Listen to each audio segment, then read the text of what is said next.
Abusuafo mema obi bia akwaba edeba attention TV so ya share week me foforo in the trending stories na de ye de beso mo ankasa ye ni na ye nim ye papa Reverend Isaac Owusu Bempah 2016 or the insembi ebeto ho na 2 months ago ye atwemu osan so e de insembi esan e de beto ho efa free SHS Abusuafo ene o first time I wo share attention TV mas resa wo be mia notification button no so no we mia bell na ewo hon ebe ya the video tuma onso nsa ebe ka bi ntempara na wa like video no wa share ama afoforo nsa akep uri anu atwera wa dwen ewo comment section ya hwe nsama Owusu Bempah ede betu dwa 2 months ago ewo na sorry dem ho ono a eba abonten ebebo omampeni na Addo dankwa Akufo Addo na obebo na baso say free SHS ama enne school ko ayede chese obi asori a oko school Abusuafo enne me no e ka say Owusu Bempah asan aba abagina na asori dem ho achese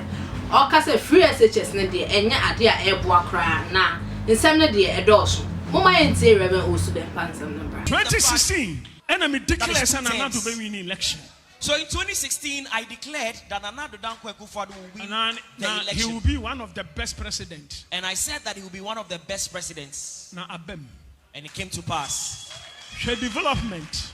Now, Addo Akufo her development. A woman say, ABS kasem wide, but development. Now, free education.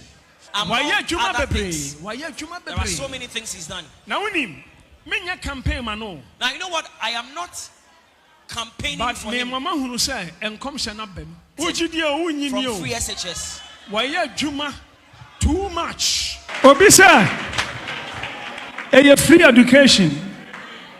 Now, me pacho free education, no. I am my penny, ni bottomska, and what free education. Anya Ghana yesika ayabosia kra anya Ghana dim no de koboy anya tax ayetwatua entimpacho yesika awa aban ho no de aye bibia amayen senya free ana meboa me mesika na twa ha osofu free education anya ono ani bottomska omu country said ya say yo mo bottomska no mu de ye I again yesika na mudi aye free education. Eti man yakura ati said ya misika wo ho na de aye ade ama me. Onya hwe. Bonsema Yesu. Amen.